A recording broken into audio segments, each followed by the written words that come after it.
আমাকে একজন সাংবাদিক প্রশ্ন করেছে, আপনাদের বক্তব্য ইদানিং আমরা শুনছি, জাতি আপনাদের বক্তব্য বিবেচনায় নিচ্ছে, এই বক্তব্যগুলো আগে আমরা শুনতে পেলাম না কেন? আমি জবাব দিলাম যে স্বৈরাচাররা আমাদের বক্তব্য জাতির সামনে পেশ করার সুযোগ দেয়নি, তাই আপনারা শুনতে পারেন। আমি তাকে প্রশ্ন করলাম, আজকে আপনার আমাকে ইন্টারভিউ করছেন, গত 15.5 বছর কি একবারও আপনার ইচ্ছা হয়েছিল যে আমার ইন্টারভিউটা করার বা আমাদের দলের কারো ইন্টারভিউ? বলে জি না। আপনারা দেখেছেন বাংলা ভিশনের আমার সেই ইন্টারভিউ? আপনারা দেখেছেন? তিনি বলছেন জি না। আমি বললাম কেন আসলেন না? বলে যে পরিবেশ ছিল না। বলে তাইলে আপনার প্রশ্নের জবাব আপনার কাছেই আছে, আমার কাছে চাইতে হবে। আমরা কি চাই? আমরা চাই এমন একটি দেশ হবে যেই দেশে কোনো বৈষম্য থাকবে না। বলবেন যে বৈষম্য তো সব জায়গায় দেখি কম বেশি। বৈষম্য থাকবে না তার মানে সবার উচ্চতা গলা কেটে সমান করে দিতে হবে, তাই না? না, আল্লাহ যাকে যেটুকু নিয়ামত দিয়েছেন, ইজ্জত দিয়েছেন, তিনি তার ইজ্জত অনুযায়ী জাতির কাছে মর্যাদা পাবেন। একজন সাধারণ শ্রমিক, তাকে আমি অবহেলা করব না, কারণ আমার নবী বলেছেন তার গায়ের ঘামের ফুটা শুকাবার আগে তার পারিশ্রমিক, তার পাওনা তার হাতে তুলে দাও। বলবেন তাহলে কি প্রতিদিন বেতন দিতে হবে? হ্যাঁ, যদি শ্রমিকরা চায় প্রতিদিন দিতে হবে। আর যদি বলে যে না, মাসের শেষে আমার বেতনটা ঠিক মতো আমাকে দিয়ে দিয়েন, তাহলে সেভাবেই দেবেন। এখানে কোনো ধরনের টাল বাহানা চলবে না। তবে আমাদের দেশে মতলববাজরা মালিক এবং শ্রমিকের মাঝে সংঘর্ষ বাধায় রাখে। যদি উদ্যোক্তা মালিকটি না থাকে, আমার শ্রমিকটি কোথায় কাজ করবে? শিল্প যদি না বাঁচে, আমার কর্মসংস্থান কোথায় হবে? যারাই সমাজের দুশ্মন, তারাই শিল্প ধ্বংস করতে চায়। তারা শ্রমিকদের আবেগকে উস্কে দিয়ে রাস্তায় নামায়, মরে শ্রমিকরা বেনিফিট নিয়ে ঘরে বসে তারা। আবার কিছু মালিক আছেন, তারা চান যে শ্রমিকের শুধু ঘাম নয়, পারলে রক্তটাই নিয়ে নেই। এটা অন্যায়, এটা অন্যায়। শিল্প তারা বাঁচাবে, আপনি তাদেরকে বাঁচতে দিন। আপনি তাদেরকে সম্মান করবেন, তারা সমস্ত শক্তি উজাড় করে আপনাকে সব কিছু বিলাই দেবে। শিল্পের উন্নতি হবে, তাদেরও উন্নতি হবে। আমরা ওই রকম বৈষম্যহীন একটা সমাজ চাই।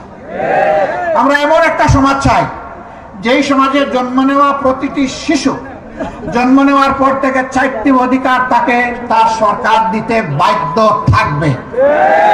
একটি হচ্ছে তার খাওয়ার অধিকার, অর্থাৎ তার খাদ্যের যোগান দিতে হবে। অপুষ্টির কারণে কোনো শিশু মারা যাবে না, বিকলাঙ্গ হবে না। দ্বিতীয়টি হচ্ছে তার আশ্রয়, তার মাথা গুজার একটা ঠাঁই থাকতে হবে। তার সাথে মর্যাদায় মিলে এরকম একটা জায়গা তাকে তৈরি করে দিতে হবে। কারণ নিজের সামর্থ্য থাকে, সরকারের কাছে সে অবশ্যই চাইবে না, কিন্তু যার সামর্থ্য নাই তাকে অবশ্যই আশ্রয়ের ব্যবস্থা করে দিতে হবে। এরপরে এই শিশুটির অধিকার হচ্ছে সে যাতে একটা সুস্থ নাগরিক হিসেবে গড়ে উঠতে পারে, এই জন্য তার জন্য স্বাস্থ্য সেবা নিশ্চিত করতে হবে। এরপরের অধিকার হচ্ছে তাকে সুশিক্ষা দিতে হবে। আজকে বহু সন্তান, লক্ষ লক্ষ সন্তান মায়ের পেট থেকে জন্ম নিয়ে 4 অধিকারের কোনোটাই পায় না। তারা বস্তিতে নির্জনে দুঃখে দুঃখে কাঁদে আর আল্লাহকে চিৎকার দিয়ে বলে, আল্লাহ আমরাও তো এই সমাজের মানুষ, আমাদের কি একটু সম্মানজনক বাঁচার কোনো অধিকার নেই? আমরা এই জায়গাটাকে সমতলে আনতে চাই, দেখতে চাই। সম্মানিত ভাইয়েরা, আর আমরা কি চাই? আমরা চাই ব্যবসায়ীরা তাদের জায়গায় ব্যবসা করবে, কোন দুর্বৃত্ত চাঁদাবাজের সাহস হবে না তার কাছে গিয়ে চাঁদা চাওয়া। যাকে আল্লাহ তাআলা গরিবী হালতে রেখেছেন, প্রয়োজনে সে ভিক্ষা করবে, কিন্তু কোন ক্যাডারকে এর আগে চাঁদা দিতে হবে না। সারাদিন ভিক্ষা করবে, শ্রমিক শ্রম দিবে, কর্মচারী কাজ করবে, কর্মকর্তা কাজ করবে, কৃষক মাঠে ফসল ফলাবে, বিকালে যখন সওদা কিনতে যাবে তখন 30 টাকা কেজি দরের পেঁয়াজ 300 টাকা হবে না। বাজারে স্বস্তি থাকবে, সহনীয় দ্রব্যমূল্য থাকবে। যাতে প্রতিটি মানুষ তার সামর্থ্য অনুযায়ী স্বস্তির সাথে বসবাস করতে পারে। তার সামাজিক নিরাপত্তাটা এমন হবে যে সে ঘরের মধ্যে দরজা খুলে হোক বন্ধ করে হোক রাতের বেলা শান্তিতে ঘুমাবে, কোনো দুর্বৃত্ত তার সম্পদ কিংবা ইজ্জত লুণ্ঠন করার দুঃসাহস করবে না। আমরা এমন একটা সমাজ চাই, আমার এমন একটা সমাজ প্রয়োজন যে সমাজের শিক্ষিত মানুষগুলা কলমের কুচায় কোটি কোটি হাজার কোটি টাকা জাতির কাছ থেকে লুণ্ঠন করবে না। কলম হাতে নিয়ে কলিজা তার থরথর করে কাঁপবে। আল্লাহ আমার হাতে কলম তুলে দিয়েছেন, এই কলমের জায়গায় আমি যদি বেইনসাফি করি, ইয়াউমাত তালাকে মুলাকাতের দিন আদালতে আখিরাতে আল্লাহ আমার কাছ থেকে কড়া গন্ডা হিসাব নেবেন আর আমার জায়গা হবে জাহান্নাম। এই অনুভূতি নিয়ে রাষ্ট্রের সমাজের প্রত্যেকটি শিক্ষিত কর্মচারী কর্মকর্তা ব্যক্তিটি তার দায়িত্ব পালন করবে। আমরা এখন কি দেখি, নির্বাচনের আগে যিনি এমপি ক্যান্ডিডেট তিনি পায়ে ধরে বলেন যে আপনারে আমার বাবার মতো লাগে। যারা পায়ে ধরতেছেন হুশ নাই কারে ধরতেছেন, হয়তো তিনি তার ছেলের বয়সী। বলতেছেন যে আপনার বাড়িতে আসি, আপনার সাথে পরে কথা বলবো, আসেন আপনার বাবার কবরটা আগে জিয়ারত করি। এই লোকটা বলতেছে আস্তাগফিরুল্লাহ, আমার বাবা তো এখনো জীবিত আছেন, আপনি কবর পাবেন কোথায়? নির্বাচনের সময় গিয়ে বলে যে আপনারে আমার মায়ের পেটের ভাইয়ের মতো লাগে দেখতে। নির্বাচন চলে গেলে বলে তুমি কে বেটা, শালার বেটা, এখান থেকে পালাও,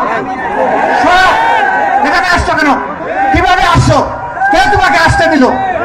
ও বাবা, ওর তো এখন জান বাহির হওয়ার উপক্রম। আমরা ওই রকম ভণ্ড রাজনীতিবিদ চাই না, আমরা চাই উমরি শাসন।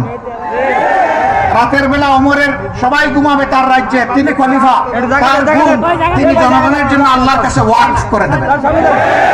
রাস্তায় বের হয়ে দেখবেন তার রাজ্যের নাগরিকরা কে কোন কষ্টে খুঁজে বের করে পরের দিন সকালে নিজেই তার সমাধান দিবেন হাতে তুলে।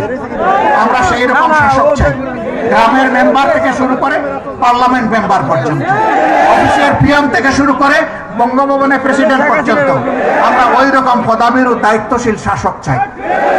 এই শাসক হলে আপনারা কি মন খারাপ করবেন?